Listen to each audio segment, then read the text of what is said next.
বিসমিল্লাহির রহমানির রহিম। আসসালামু আলাইকুম সুপ্রিয় শিক্ষার্থীবৃন্দ, সম্মানিত অভিভাবক, দর্শক যারা এই মুহূর্তে ল্যাবটি দেখছেন, সকলকেই পলাশানা মডেল উচ্চ বিদ্যালয়ের পক্ষ থেকে অনলাইন ক্লাসে স্বাগত জানাচ্ছি। ক্লাস পরিচালনায় আমি রাহিম আক্তার, সহকারী শিক্ষক বাংলা, পলাশানা মডেল উচ্চ বিদ্যালয়, পলাশ, নরসিংদী। করোনার কারণে আমরা সকলে অবগত আছি যে শ্রেণী পাঠদান আবারও বন্ধ হয়ে গেছে। তো আমাদের বিদ্যালয়ের পেজ থেকে অনলাইন ক্লাসগুলো রীতিমতো আবার শুরু হয়েছে। তো তারই ধারাবাহিকতায় আজকে আমি ক্লাস নেব নবম দশম শ্রেণী এবং এসএসসি পরীক্ষার্থীদের বাংলা সাহিত্য থেকে।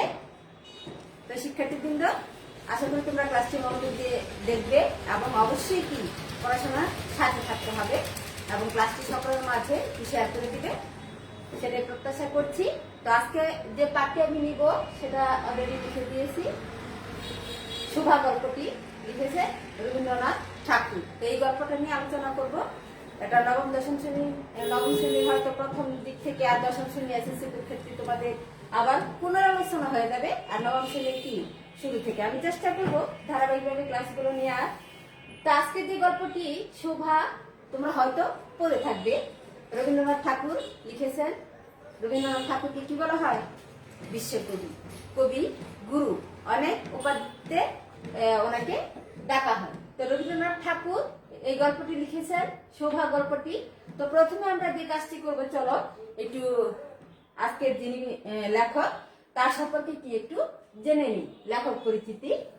তো জীবনকাল কবি পরিচিতি লিখছি, তিনি কবি হিসেবে খ্যাত, সেই হিসেবে কবিতায় এসে গেছে। তো যাই হোক, প্রথমে আমরা লেখক পরিচিতি সম্পর্কে একটু জেনে নিব। তোমরা জানো যে এখান থেকে কি প্রশ্ন থাকে, আর যিনি এত সুন্দর একটা গল্প লিখেছেন তার সম্পর্কে কি অবশ্যই আমাদের জানতে হবে। রবীন্দ্রনাথ ঠাকুর, ওনার সম্পর্কে এক ক্লাসে বলে কি এটা কখনো শেষ করা যাবে না। রবীন্দ্রনাথ ঠাকুর জন্মগ্রহণ করেন, জীবনকাল এটি একটু খুব মনোযোগ সহকারে তোমরা দেখবে। তিনি বাংলা এবং ইংরেজি দুইটাই আমি এখানে লিখে দিয়েছি। তার জীবনকাল হচ্ছে 1861 সাল থেকে 1941 সাল পর্যন্ত। আর তারিখ আছে ওনার, সকল একটা তারিখ থাকে ওইভাবে। 7ই মে তিনি জন্মগ্রহণ করেছেন এবং মৃত্যুবরণ করেছেন 7 আগস্ট 1941। বাংলা সংখ্যা কি সেই সঙ্গে অবশ্যই আমাদের মনে রাখতে হবে 1268 থেকে 1348, মানে 25শে বৈশাখ 1268 বঙ্গাব্দে, মানে বাংলা সনে তিনি জন্মগ্রহণ করেন আর মৃত্যুবরণ করেন 22শে শ্রাবণ 1348। তো এই সনগুলো কি তোমাদের একটু ভালো করে মনে রাখতে হবে। তো আস্তে আস্তে আমরা একটু আগাই ওনার সম্পর্কে। রবীন্দ্রনাথ ঠাকুর তিনি কোথায় জন্মগ্রহণ করেছিলেন?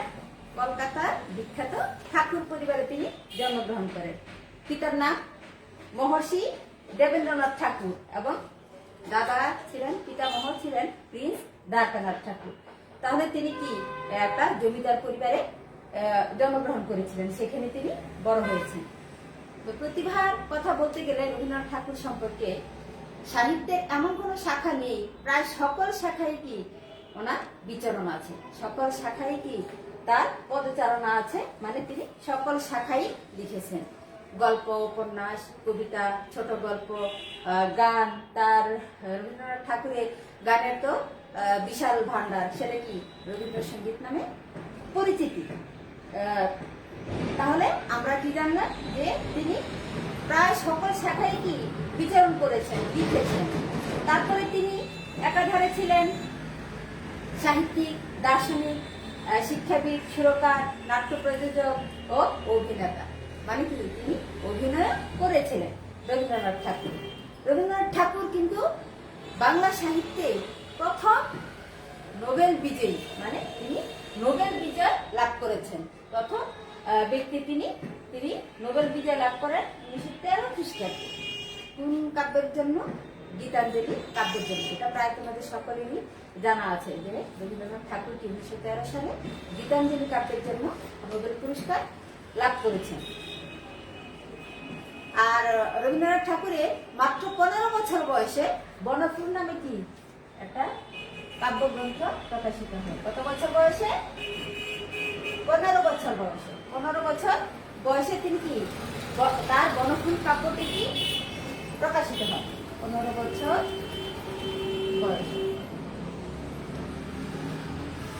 তাহলে আমরা বুঝতে পারি যে তিনি খুবই প্রতিভাধর একজন ব্যক্তি ছিলেন। তবে বিদ্যালয়ে কিন্তু কি তিনি আনুষ্ঠানিক শিক্ষা লাভ করতে পারেননি। তারপরে কি তিনি ব্যারিস্টারি করতে কি লন্ডনেও গিয়েছিলেন। তিনি স্বশিক্ষায় শিক্ষিত হয়েছেন। অনেক রচনা তার আছে, অনেক প্রতিভাধর ব্যক্তি তিনি। বিশেষ অবদান হিসেবে তাকে বলা হয় ছোট গল্পকার। মানে রবীন্দ্রনাথ ঠাকুরের আগে থেকে, মানে জন্মের আগে থেকে বা তার আগে কেউ ছোট গল্প লিখেনি। যে এটা একটা শোভাটাও কি একটা ছোট গল্প। তার মাধ্যমে কি আমরা ছোট গল্পের মধ্যে ছোট গল্পের সম্পর্কে জানতে পারি, ছোট গল্প পড়তে পারছি। তাহলে তার বিশেষ অবদান হচ্ছে ছোট গল্প। তাকে কি বলা হয়? ছোট গল্পের জনক।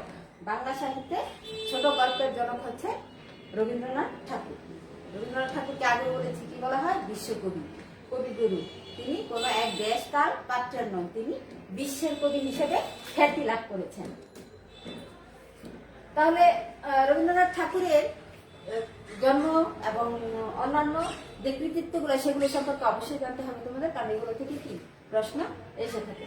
তো বিশেষ অবদান হিসেবে তিনি ছোট গল্পর জনক। তারপরে হচ্ছে উল্লেখযোগ্য কিছু গ্রন্থ তোমরা দেখে না, বলাকা, চিত্রা, মানসী, সোনার তরী, নৌকাডুবি, শেষের কবিতা, বিসর্জন, ডাকঘর, আরো অনেকগুলো বই পাঠ্যচিত্রতে এখানে আছে। তোমাদের বইয়ের নাম সেগুলো তোমরা একটু জেনে নিবা। এখানে একটা বিশেষ কোন গ্রন্থটা, তার রচনাটা কোনটা কি, এইভাবে কি প্রশ্নগুলো এসে থাকে। যেমন একটা যদি উল্লেখ করি, শেষের কবিতা। শেষের কবিতা কোন ধরনের রচনা? এটাতে কি অনেক সময় কি আমরা ভুল করি। যেহেতু শেষের কবিতা আছে সেটাকে আমরা কি বলে ফেলি যে কবিতা, আসলে কিন্তু তা না। শেষের কবিতা কি একটা উপন্যাস, এটা একটা রোমান্টিক উপন্যাস শেষের কবিতা। তো এইভাবে কি তোমরা একটু মনে রাখবে। তো গল্পটা শুরু করার আগে আমরা কিছু শব্দার্থ দেখে নিই একটু। আরো অনেক শব্দার্থ তোমাদের বইতে আছে, তোমরা সেগুলো একটু বাড়িতে দেখবে। সবগুলো তো আর একবারে মানে লিখে ক্লাস করাটা সম্ভব হয় না, তোমরা বুঝতে পারো। তো কিছু উল্লেখযোগ্য লিখেছি আমি। দেখো, সুদীর্ঘ পল্লব বিশিষ্ট মানে হচ্ছে বড় পাতা বিশিষ্ট। সু দিয়ে দীর্ঘ মানে বড়, আর সু হচ্ছে কি এই দীর্ঘটাকে বিশেষায়িত করা হয়েছে, বড় পাতা বিশিষ্ট। তারপরে দেখো আছে উষ্ঠাধর, এটা হচ্ছে উষ্ঠ এবং অধর। উষ্ঠ এবং অধর মানে হচ্ছে উপর এবং নিচের ঠোঁট। উপরের ঠোঁটকে বলা হয় উষ্ঠ, নিচের ঠোঁটকে বলা হয় অধর। এই উষ্ঠাধর উপর এবং নিচের ঠোঁট। তারপরে তর্জমা। তর্জমা শব্দের অর্থ কি? অনুবাদ। তর্জমা শব্দের অর্থ হচ্ছে অনুবাদ, মানে এক ভাষা থেকে আরেক ভাষা সেটার অর্থ করা, অনুবাদ করা। অস্তমান মানে হচ্ছে ডুবন্ত, ডুবছে এমন অস্তমান, যেমন অস্তমান সূর্য। অনিমেষ, অনিমেষ শব্দের অর্থ হচ্ছে পলকহীন, মানে একদম নিষ্পলক চেয়ে থাকা, পলকহীন, পলক না ফেলা। বিজন মূর্তি, বিজন মূর্তি হচ্ছে নির্জন অবস্থাকে বলা হয়েছে বিজন মূর্তি, মানে কোন সারা শব্দ থাকে না, জনশূন্য নির্জন। জনশূন্য নির্জন নীরব অবস্থাকে কি নির্জন অবস্থা বলা হয়েছে বিজন মূর্তি। তো শুভা গল্পে চলো আমরা একটু যাই। শুভা গল্পটা শুভা গল্পটার নামকরণ হয়েছে সুভাষিনী থেকে, তাই তোমরা গল্পটা পড়ে থাকলে জানবে যে সুভাষিনী কে ছোট করে কি শুভা গল্পটা শুভা নামকরণ করা হয়েছে। এখন এই শুভা বা সুভাষিনী নামকরণের কারণটা কি? সুভাষিনী, সুভাষিনী থেকে শুভা।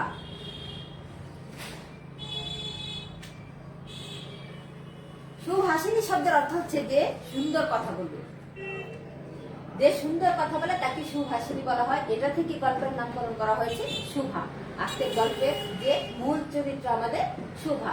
তো এই সুভাষিনীর নামটা রাখার কারণটা কি?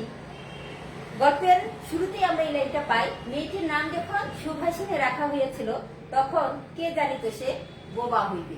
সুভাষিনী মানে সুন্দর কথা বলে, কিন্তু মেয়েটা জন্মের পর দেখা গেল সে কথা বলতে পারে না। এই যে কথা বলতে পারেনি কিন্তু তার নামকরণ করা হয়েছে সুভাষিনী, এই নামটা কিন্তু আর পরিবর্তনও করা হয়নি। এর কারণ হচ্ছে তার বড় দুই বোনের নাম হচ্ছে সুকেশিনী ও সুহাসিনী। সুকেশিনী মানে হচ্ছে কি যার সুন্দর কেশ আছে, আর সুহাসিনী সুহাসিনী হচ্ছে কি যে সুন্দর হাসে। তো এই দুই বোনের, এই দুইটা হচ্ছে তার বোন, এই দুই বোনের নামের সাথে মিল রেখে নাম রাখা হয়েছিল সুভাষিনী। আমরা দেখে থাকি যে ভাই বোন নামগুলো কি মোটামুটি একটা মিল রাখা হয়। যেমন ধরো কোনো পরিবারে একজনের নাম রাখা হলো বন্যা, দেখা গেল তার আরেক বোন অপর বোন তার নাম বৃষ্টি, আরেকজন হলে কি বর্ষা, এরকম মানে বৃষ্টি জাতীয় সবকিছু বর্ষার মতো। তো একটা কি মিল রেখে নামকরণ করা হয়। তাহলে এই যে সুকেশিনী সুহাসিনী বড় দুই বোনের সাথে নামে মিল রেখে কি সুহাসিনী রাখা হয়েছিল, এই জন্য কি তার নামটি আর পরিবর্তনও হয়নি। যেমন আমাদের ভাই বোনের নামগুলো কি একটা মিলের মধ্যেই থাকে। এখন এই সুভাষিনীকে নিয়ে, শোভাকে নিয়ে কি আজকে আমাদের গল্পের আলোচনা। সে কথা বলতে পারে না, বুঝে গেছে এতক্ষণে যে সে বোবা। এখন যে বোবা, রবীন্দ্রনাথ ঠাকুরের এই গল্পটা যে সময়টাতে রচনা করা হয়েছে, মানে বোবা সে প্রতিবন্ধী। এখন বর্তমান সময়ে, আধুনিক এই সময়ে প্রতিবন্ধিতা অত বিশাল একটা কি ফ্যাক্টর হয় না, যে তারা স্বাভাবিকভাবে বা যতটা সুযোগ সুবিধা তাদের এখন আছে বা কাজকর্ম লেখাপড়া, তৎকালীন সময় কি সেই সময়ে সেই পরিবেশে কি সেটা ছিল না। ওই সময়ে একটা মেয়ে জন্ম হয়েছে, তার বিয়ে হবে, এটাই ছিল তার মূল একটা লক্ষ্য। বা মেয়ে জন্মগ্রহণ করেছে, পড়াশোনা বা অতটা ওরকম কিছু না, তার বিয়ে দেওয়া মানে মূল লক্ষ্য হচ্ছে তার একটা ভালো সুপাত্রস্থ করা। এখন ও বোবা মেয়ে কি বিয়ে করবে, ওরকম একটা প্রতিবন্ধী মেয়ে। তো এটাকে কি ওইভাবে কি এটা একটা তাকে মোটামুটি খারাপ ভাবেই দেখা হতো, যে সবকিছু থেকে তাকে বিচ্ছিন্ন করে দেওয়া। তার সামনে এমন কি এই যে সে বোবা, কথা বলতে পারে না, কিন্তু সে তো সব বুঝতে পারে, এই কথাটাও কি আমাদের চারপাশের মানুষজন, আমাদের না মানে ওই সময়ে মানুষজন কি সেটা ভুলে যেত। দেখা যেত তার সামনে কি তাকে নিয়ে তার সম্পর্কে নানা দুশ্চিন্তার কথা বলতো, কিন্তু সে বোবা হলে কিন্তু তার বোঝার ভাষা আছে, তার চোখের পাতা নড়ে ওঠে, তার ঠোঁট নড়ে ওঠে, তার অভিব্যক্তি প্রকাশ পায়, তার ভালোবাসা সে প্রকাশ করে, আমরা গল্পে দেখেছি। তাহলে কি সে সব বুঝতে পারে, কিন্তু তারপরে কি তার সামনে এইভাবে বলা হতো। কিন্তু তার বাবার নাম কি বাণীকণ্ঠ। বাণীকণ্ঠ কিন্তু সুভাষিনীকে অনেক বেশি ভালোবাসতেন, কিন্তু মা তার সম্পর্কে কি সবসময় চিন্তিত থাকতেন, তাকে নিজের গর্ভের কলঙ্ক মনে করতেন। এটা একটা প্রশ্ন থাকে তোমাদের, গর্ভের কলঙ্ক কেন মনে করা হয়? এই যে তার মা তাকে গর্ভের কলঙ্ক মনে করতে, তার মা কে মা। এখন এটা মনে করার কারণটা কি?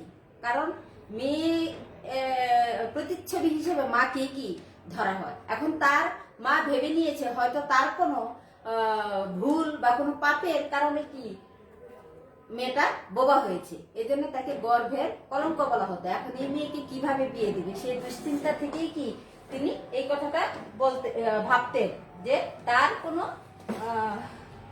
ভুলের কারণেই কি শোভা বোবা হয়েছে, এই জন্য তিনি তাকে গর্ভের কলঙ্ক মনে করতেন। তাহলে এটাও একটা প্রশ্ন থাকবে যে শোভাকে গর্ভের কলঙ্ক বলা হতো কেন।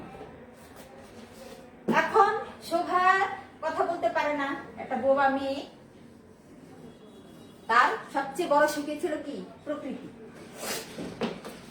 সবচেয়ে বড় বন্ধু ছিল প্রকৃতি।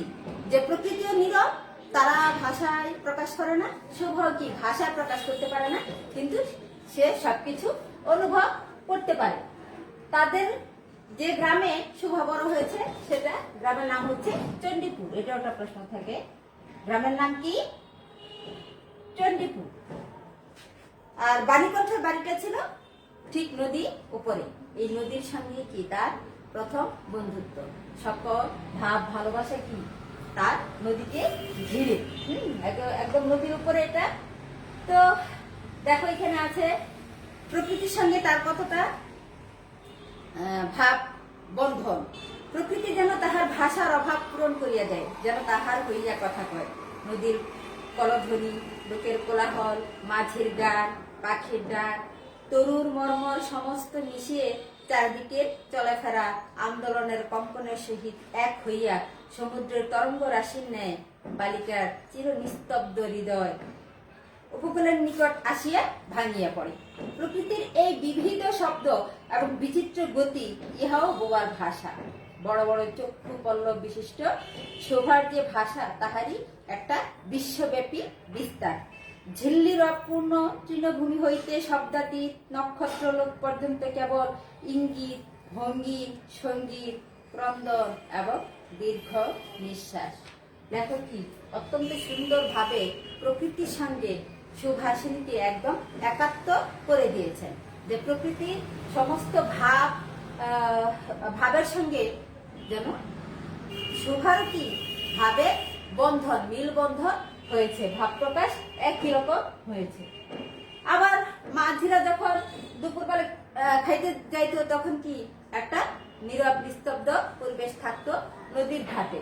খেয়া নৌকো কি বন্ধ থাকতো, তখন সমস্ত জগতের নীরবতা আর শোভার যে বোবাত্ম বা কথা বলতে পারে না, সেই অবস্থাটা যেন একই রকম। প্রকৃতি যেন মুখ ফুটে প্রকাশ করতে পারে না, যেমন করে শোভাও কি সে মুখ ফুটে প্রকাশ করতে পারে না। এইভাবে কি সে প্রকৃতির সঙ্গে মিলেমিশে একাকার। প্রকৃতিও তাকে বোঝে, শোভাও কি প্রকৃতিকে বোঝে। তো এই এখন প্রকৃতির বাইরে যে প্রাণীদের সঙ্গে শোভার বন্ধুত্ব গড়ে উঠেছিল, এই গল্পটা কি হিসাবে নিব আমরা? যেটা একটি ট্র্যাজেডি, যে বোবা মানুষের জীবনের করুণ পরিণতি। শুধু তাই না, যে শুধু এইভাবেই আমরা ভাববো এটা না, যে এই গল্পে কিন্তু বন্ধুত্বপূর্ণ সুন্দর একটা সম্পর্ক কি এখানে আছে। চলো এখন আমরা একটু সেই সম্পর্কে আলোচনা করি। তো শোভা প্রকৃতির পরে যে যাদের সঙ্গে বন্ধুত্ব হয়েছিল তারা কারা বলতো? তারা হচ্ছে প্রাণীদের মধ্যে যাদের প্রথম বন্ধুত্ব হয়েছে সেটা হচ্ছে কি সর্বশী এবং পাঙ্গুলি। এগুলো কি প্রশ্নের মধ্যে থাকবে তোমাদের, দেখো। প্রকৃতির পরে প্রাণীদের মধ্যে যাদের সঙ্গে শোভার বন্ধুত্ব গড়ে উঠেছে সেটা হচ্ছে কি সর্বশী ও পাঙ্গুলি। এরা হচ্ছে গাভী। তো এদের সঙ্গে কি শোভার বন্ধুত্ব গড়ে ওঠে। তারা শোভা যে কথা বলতে পারে না, কিন্তু তার না বলার কথাগুলো কিন্তু প্রকাশে একটা ভাষা, তার নিজস্ব একটা ভাষা আছে। তো সেটা কি, এই যে গাভী, তারাও কিন্তু বোবা, তারাও কথা বলতে পারে না। তারা শোভার মনে হয় যে তারা বুঝতে পারে ভালো শোভা কি। সে তার যখন মন খারাপ থাকে বা কিছু বলতে ইচ্ছা করে, তখন কি সে তাদের কাছে যায়, তাদের কি জড়িয়ে ধরে, তারাও জীব দিয়ে চেটে কি তার প্রত্যুত্তরটা দেয়। তো এইভাবে আমরা দেখতে পাই যে বোবা প্রাণী সর্বশী এবং পাঙ্গুলির সঙ্গে কি তার একটা বন্ধুত্ব গড়ে উঠে। তার মন খারাপ হলে কি সে যখন তখন সেখানে ছুটে যেত। তো এরা ছাড়াও কি তার আরো দুজন বন্ধু ছিল, একটা হচ্ছে ছাগল এবং একটা হচ্ছে কি বিড়াল শাবক। শাবক এবং বিড়াল ছানা, বিড়াল শাবক, ছাগল এবং বিড়াল শাবক মানে বোবা প্রাণী। ছাগল ও বিড়াল শাবক। বিড়াল শাবক মানে হচ্ছে কি বিড়ালের বাচ্চা, তারা কি তার বন্ধু ছিল।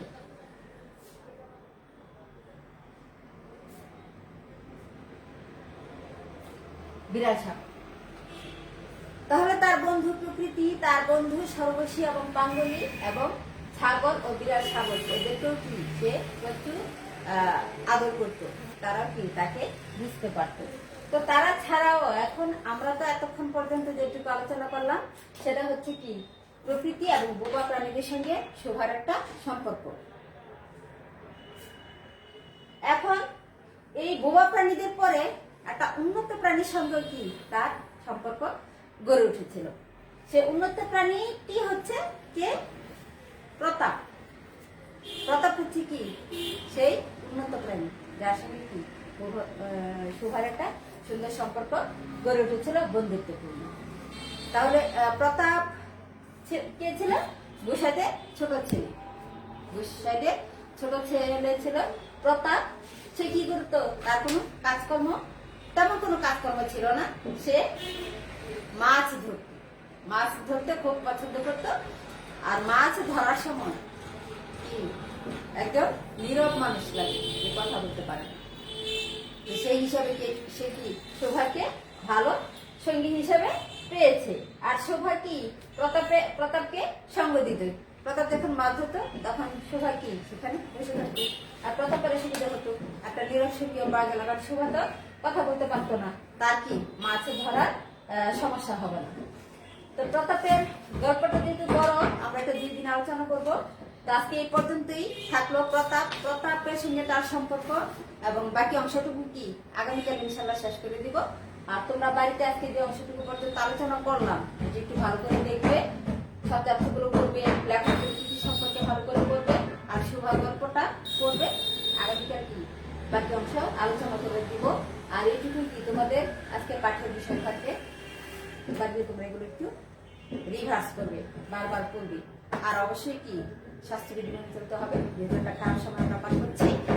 আর বাইরে ঘোরাফেরা করা যাবে না, বেড়াতে যাওয়া যাবে না, নিচে গৃহে অবস্থান করবে, এবং স্বাস্থ্যবিধি, করোনার যে স্বাস্থ্যবিধিগুলো আছে সেগুলো মেনে চলবে, এবং সকলকে কি মেনে চলার জন্য বলবে, পরামর্শ দিবে।